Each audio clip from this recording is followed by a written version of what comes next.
Dalam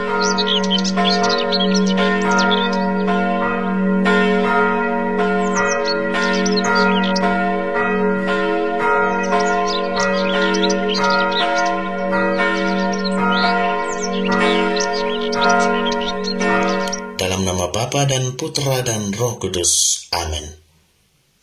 Ibu Bapa, rekan-rekan muda dan adik-adikku yang terkasih dalam Kristus, dengan saya Romo Raffi Uran CSSR dalam renungan singkat hari Minggu biasa ke-11 tahun A.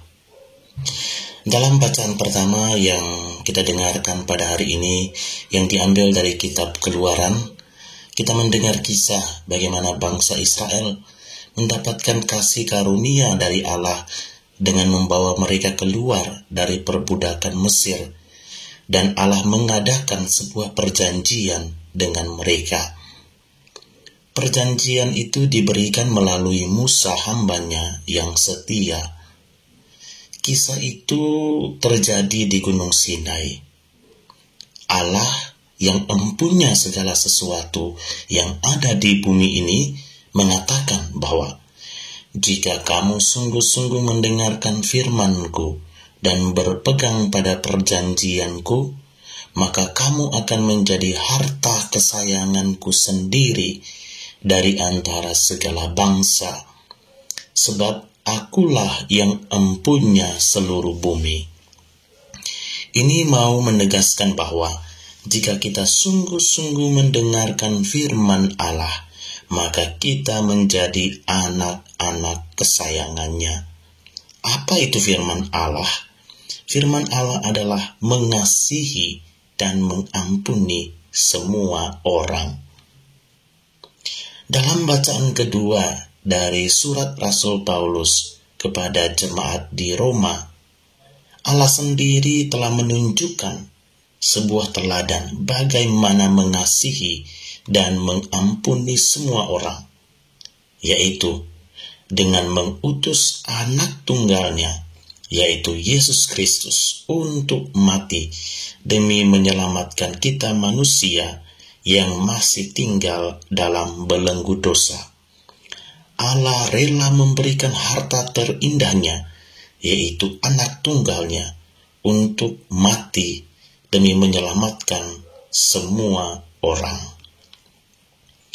Dan dalam bacaan Injil yang kita dengarkan pada hari ini, Bapak Ibu, rekan-rekan muda dan adik-adikku yang terkasih, yang diambil dari Injil Matius, kita mendengar kisah tentang Yesus memanggil dan mengutus 12 muridnya untuk pergi mewartakan kabar sukacita.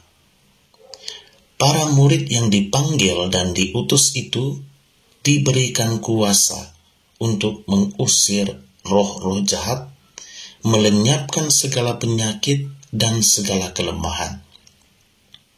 Kuasa-kuasa ini dianugerahkan secara cuma-cuma kepada para murid, supaya mereka pergi untuk memberikannya pula secara cuma-cuma kepada orang lain.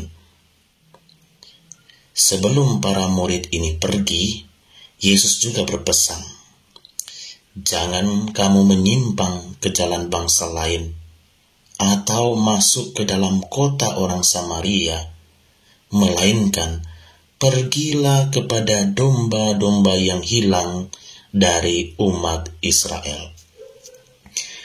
Pesan ini mau menekankan soal ketika para murid pergi menjalankan tugas, janganlah sampai lupa akan tugas utama, yaitu menyembuhkan, menguatkan, dan mengusir segala kuasa jahat. Jangan sampai mereka sendiri, yaitu para murid ini, terjerumus pada godaan-godaan atau tawaran-tawaran dunia yang justru malah menghancurkan diri mereka sendiri. Ibu bapa, rekan-rekan muda dan adik-adikku yang terkasih dalam Kristus, dari ketiga bacaan ini, satu poin penting yang ingin saya tekankan adalah soal tugas perutusan. soal tugas perutusan. Kita semua ini dipanggil dan diutus untuk menjadi misionaris. Menjadi misionaris untuk semua orang, bukan untuk orang-orang tertentu saja. Mengapa misionaris untuk semua orang? Karena kita semua ini adalah milik Allah. Dalam bacaan pertama tadi ia katakan, ia adalah pemilik segala sesuatu. Maka kita semua ini adalah miliknya. Sebagai milik Allah, kita harus saling memperhatikan, saling membantu, dan saling mengingatkan. Menjadi misionaris bukan hanya melayani orang-orang miskin secara harta saja, tetapi juga melayani orang-orang berada yang boleh dibilang kaya secara harta. Karena yang kaya harta belum tentu kaya iman, dan yang miskin harta belum tentu juga kaya secara iman. Maka kita semua ini dipanggil menjadi misionaris untuk melayani semua orang tanpa kecuali. Santo Alfonsus Maria de Liguori, pendiri Kongregasi Redemptoris, memberikan sebuah nasihat penting kepada para pengikutnya untuk menjadi misionaris, bukan hanya kepada orang-orang yang miskin secara harta, tetapi paling penting adalah kepada orang-orang yang terabaikan dan yang ditinggalkan.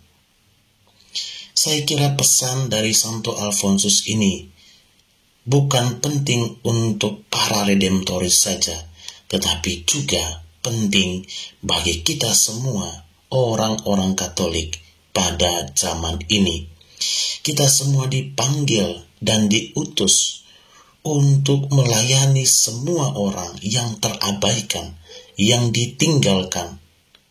Dan yang dimaksudkan di sini adalah mereka yang tidak mendapatkan pelayanan baik secara materi maupun secara rohani atau secara spiritual. Ibu bapa, rekan-rekan muda, dan adik-adikku yang terkasih dalam Kristus, di sekitar kita ada begitu banyak orang yang miskin secara harta, tetapi juga ada begitu banyak orang yang ada di sekitar kita yang miskin secara rohani atau secara spiritual. Maka melalui bacaan-bacaan pada hari Minggu biasa yang ke-11 ini, saya mengajak kita semua untuk keluar, mencari dan menemukan mereka yang bukan hanya hidup dalam kemiskinan harta, tetapi juga mereka yang adalah hidup dalam kemiskinan secara rohani atau secara spiritual. Temukan mereka dan bawalah mereka kepada Allah. Dengan demikian, kita mampu menjadi misionaris harapan di zaman ini. Tuhan memberkati kita semua. Amin. Dalam nama Bapa dan Putra dan Roh Kudus. Amin.